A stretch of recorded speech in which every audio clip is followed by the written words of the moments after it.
si Adit ini ngomong polisi, Pak, ada temanku jatuh loncat ke bawah, langsung dicari sama polisi, Bu. Kenapa jam 11 siang baru dicari?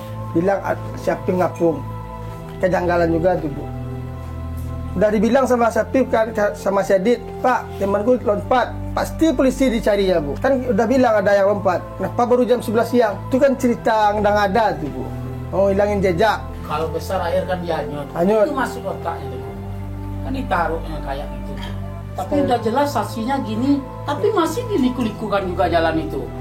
Nggak boleh dong, satu janjang patah, satu ganti. Saya liatin aja tuh Kapolda ngomong, Bu, saya perhatiin monitor juga kan. Pas jatuh, api langsung lompat, dia ngomong kayak itu.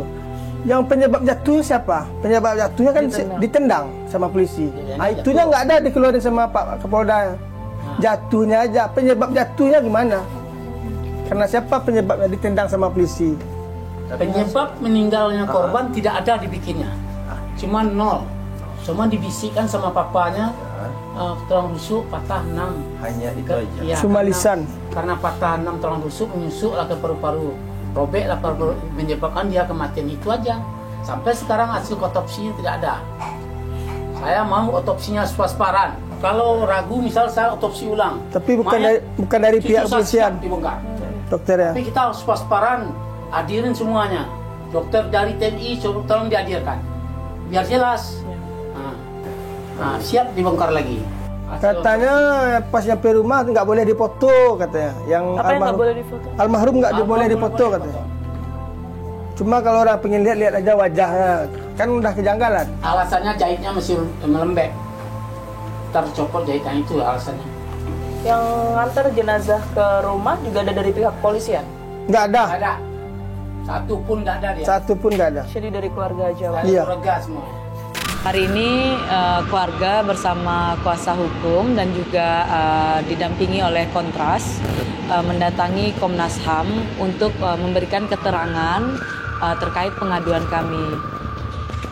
Kami sangat berharap ya ketika kemarin seolah-olah Polda Sumbar itu ingin menutup kasus Afif Maulana ini segera mungkin. Dan dari awal kecurigaan itu sudah kami rasakan dan kami merasa ada dugaan kuat obstruction of justice yang dilakukan oleh kepolisian Sumatera Barat dalam tragedi ini. Kita tahu bahwa kasus ini tidak mudah.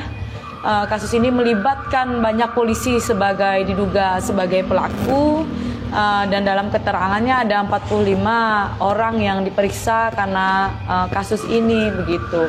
Dan ini kasus yang luar biasa di Indonesia, di mana polisi tidak menyiksa anak-anak dan itu bukan satu orang yang menjadi korban dan menewaskan satu orang anak dan banyak anak-anak lainnya juga menjadi korban.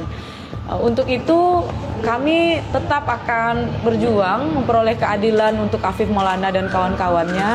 Dan ini proses yang kami sedang lakukan ke Komnas HAM untuk segera Komnas HAM membentuk tim investigasi dalam kasus ini agar bisa membuat terang kasus kematian Afif Maulana dan penyiksaan terhadap teman-teman lainnya. Hingga saat ini saya katakan dengan tegas, kami dari awal sangat yakin Afif Maulana dan kawan-kawannya disiksa hingga menyebabkan dia mati.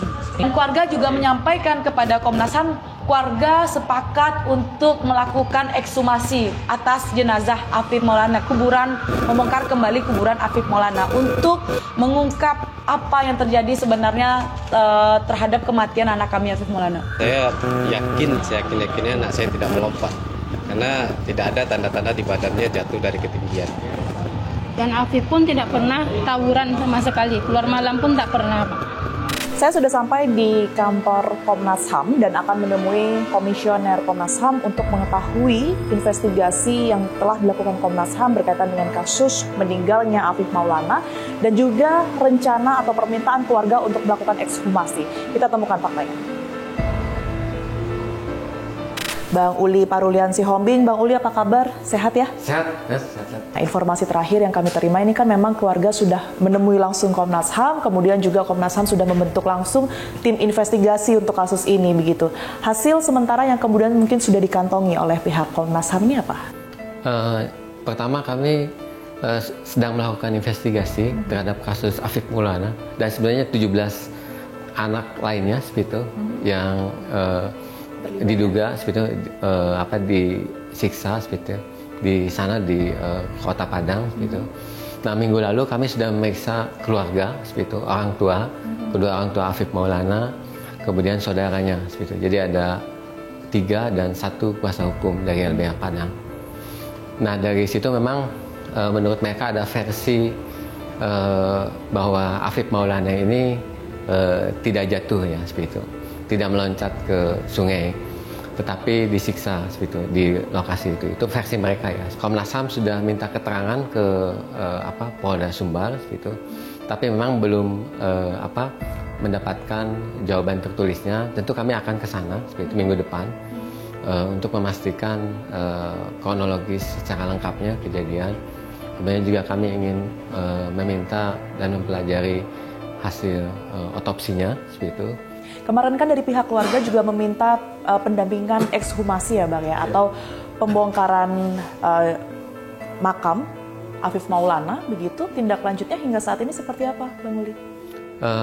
Betul, kemarin ketika kuasa hukum dari keluarga Afif Maulana dan keluarga Afif Maulana mendatangi Komnas HAM, ada harapan dari mereka agar adanya ekshumasi seperti itu. Tentu Komnas HAM akan menyampaikan itu kepada Polda Sumatera Barat, dan memang berdasarkan aturan hukum dalam ini Kitab Undang-Undang Hukum Acara Pidana untuk pembongkaran makam, artinya ekshumasi ya bahasa masyarakat itu, kalau menurut KUHAP itu kewenangan dari kepolisian. Nah, itu ada alasan-alasan yang harus objektif itu. Nah, Komnas HAM sendiri belum mempelajari hasil otopsinya seperti itu dari Afif Maulana ini. Termasuk pemeriksaan terhadap 17 anak lainnya tadi ya. Artinya belum ada satupun juga saksi dari 17 tersebut yang dimintai keterangan oleh pihak Komnas HAM. Akan berproses ke depannya sekalian dengan datangnya Komnas HAM ke Padang nanti. Untuk yang 17 remaja itu kami sudah mendalaminya dengan kuasa hukum. Tetapi memang kami ingin juga bertemu dengan mereka, ke-17-nya itu. Tentu kami apresiasi apa yang dilakukan oleh Polda Sumatera Barat, sudah melakukan pemaparan kasus, gitu. Kemudian juga sudah ada transparansi ya bahwa ini ada pelanggaran etika. Kami apresiasi itu. Ya, itu juga yang kemudian diharapkan oleh pihak keluarga maupun juga masyarakat Indonesia ya Pak ya, untuk membuka kasus ini setransparan mungkin. Terima kasih banyak Bang Uli telah bergabung bersama kami.